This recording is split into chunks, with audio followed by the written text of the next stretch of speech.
When you're worth over $1 billion, you can buy just about anything you like. Remember, that's literally $1,000 million chunks. And if you're a multi-billionaire, you have far more than even that. When it comes to deciding what to purchase, money is literally no object for a billionaire. In many cases, though, neither is common sense. Billionaires spend their money on some crazy stuff. Some of these purchases are gaudy, rich kid versions of everyday items, and some are childhood dreams come true, while others make almost no sense to anyone aside from the billionaire dropping the dollars on them.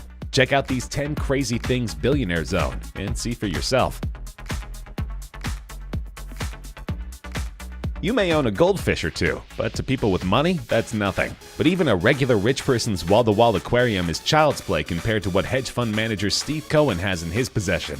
In 2005, for the low price of $8 to $12 million, Cohen purchased a 14-foot-long tiger shark corpse, preserved in a giant alcohol and formaldehyde-filled tank. At least he saves money by not having to feed it. This pickled shark is actually a sculpture entitled The Physical Impossibility of Death in the Mind of Someone Living, designed in 1991 by artist Damien Hirst. He originally sold it to an art collector named Charles Saatchi for $93,000. Suffice to say, Saatchi more than made his money back by selling his shark to Cohen. Cohen loves spending his billions on extraordinary oddities, so much so that this video could have been entirely about him. He owns countless works of expensive art, including a Picasso that real estate mogul Steve Wynn accidentally elbowed a hole in. He's also rumored to own a tattooed pig, and once spent $100,000 so Food Network celebrity Guy Fieri would spend a day with him. No word on if Fieri suggested cutting up Cohen's shark and serving it as hors d'oeuvres. For some people, it's not enough that the world knows you're rich. Some, like Sheikh Hamad bin Hamdan Al Nahyan of Abu Dhabi's ruling class, want any alien ships passing by the planet to know as well. And so it went that Al Nahyan went about getting his name etched onto the planet big enough to be seen from space. As befitting billionaire royalty, Al Nahyan owns a private island called Al Futaisi. At some point, he decided he wanted to figuratively shout his name up to the heavens, so he commissioned engineers to dig deep paths throughout the sand that spelled out his first name, Aman. The natural signature stretched out over at least a mile and was possibly up to 2 miles long. What's more, the letters were roughly a third of a mile wide, meaning it was literally visible from space. Google Maps captured satellite footage of the area, and you can clearly see Haman spelled out that high up. Al Nahyan's goal was to make sure his signature was visible from the moon, but nobody went up there to find out for sure if that was a reality. Unfortunately, Haman is no more. Starting in April 2012, workers began to fill the deep grooves that made up the signature, and by June that year it was completely filled in. Nobody involved has ever explained why. Presumably for the same reason nobody's ever revealed exactly when the Sheikh ordered his signature be created, because he's filthy rich and doesn't know anyone an explanation for anything. Guys, how much do you spend on a haircut? 15 bucks? Maybe 20? That's because you are not the Sultan of Brunei, whose haircuts cost about as much as a mid-sized car cost the rest of us. The mega-billionaire Sultan, real name Haji Hassanai Bolkiah, discovered his favorite stylist sometime in the 90s. His name is Ken Modestow, who runs a simple salon in England. He typically charges around 40 bucks for a cut, but the Sultan loves his work so much he's willing to pay much more. Every few weeks, he'll fly Modestow out to Brunei with first-class flight and 5-star hotel accommodations for what amounts to a simple trim. He pays Modestow several $1,000s for his services. Combined with the 7,000-mile round-trip flights, hotels, and gourmet meals, the Sultan ultimately pays around $24,000 for a single simple trim. That's the key word here, simple. The Sultan's hair is not extravagant in any way. It's a simple, short, conservative style with a neat part to the left. He could get that kind of cut trimmed by almost anyone and save hundreds of thousands every year. But when you're worth at least $20 billion, you can afford to make outlandish financial decisions.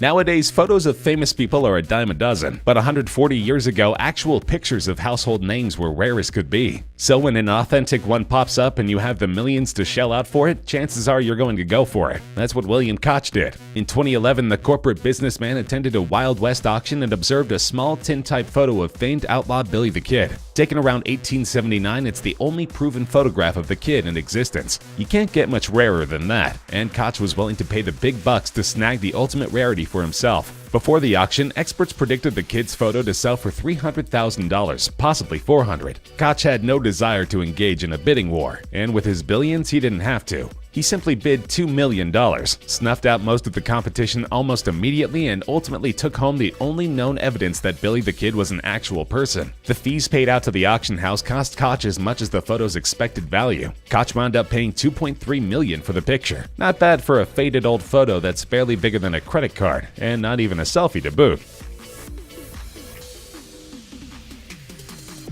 It's hard to know for sure what Donald Trump is actually worth. Some say he's worth several billion, while others claim he's not even a billionaire. We do know, however, that he's worth enough that he can afford to buy his own private jet and decorate the nastiest part of it with solid gold. In 2011, Trump purchased a Boeing 757 from Microsoft for $100 million. That alone would be quite the power move, but as the past couple years have proven, Donald Trump does not do anything small. He decided to adorn his new plane to reflect his personality, and one big part of that personality is that he loves gold. His private bedroom is adorned with gold silk from wall to wall, and the main chambers are littered with gold pillows and gold linings on the light gold sofas. Even the seatbelts are plated in 24-karat gold because safety without style really isn't safety at all. But it's the bathroom that turns this plane from typical rich person purchase to crazy rich person gesture. Trump's private bathroom features not just a large circular shower but a solid gold sink and faucet. The sink's mirror is lined with gold, and even a little sign directing you to sit in case of turbulence is lined with gold. No word on whether his toilet is also golden, though this being Donald Trump, you're not risking much money by betting that it is.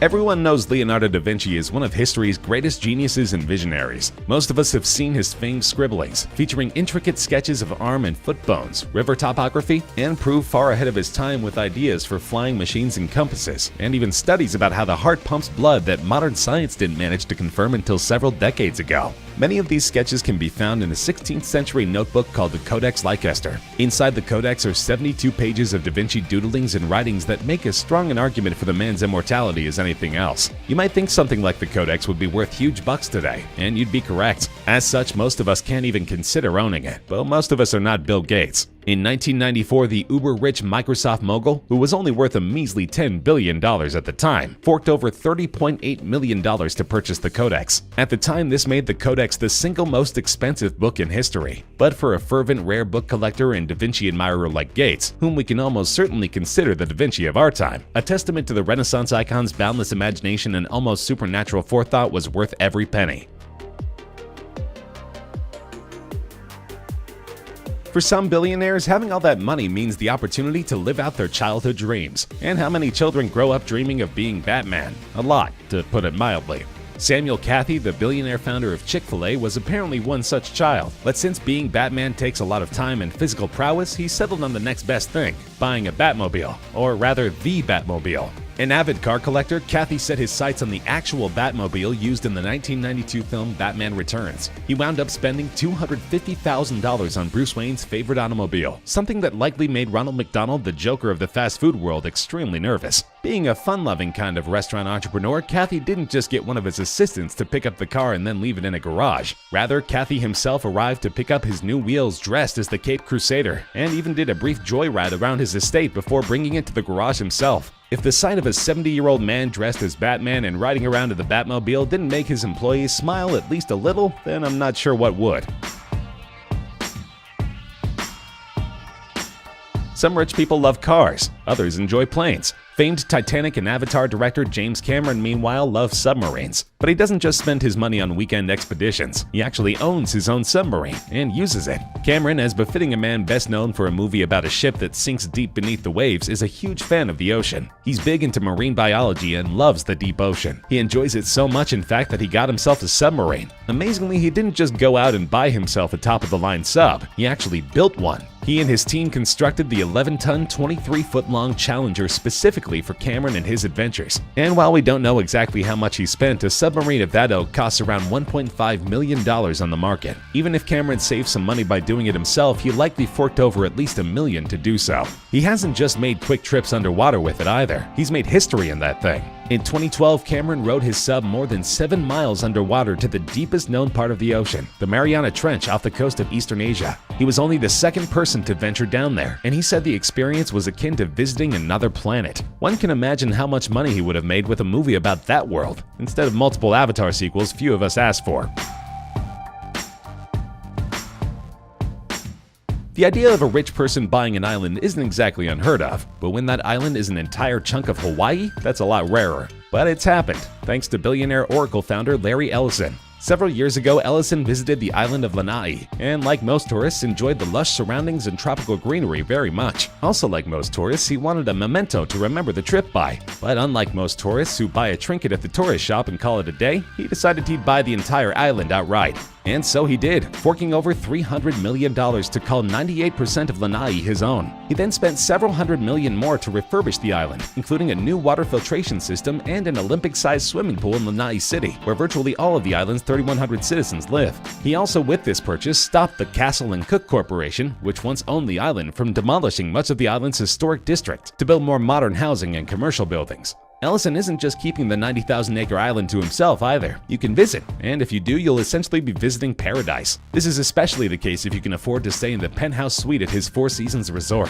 There, according to CNBC, you're treated like royalty, with luxurious bedding, priceless Polynesian art to tickle your eyes and brain, and unbelievable ocean views. Outside of the bedroom are horse riding trails, gorgeous private waterfalls and dipping pools, koi ponds, a golf course designed by Jack Nicklaus himself, and even planes for private flying lessons. Expect to pay upwards of $21,000 a night for all of this, however. Once a businessman, always a businessman.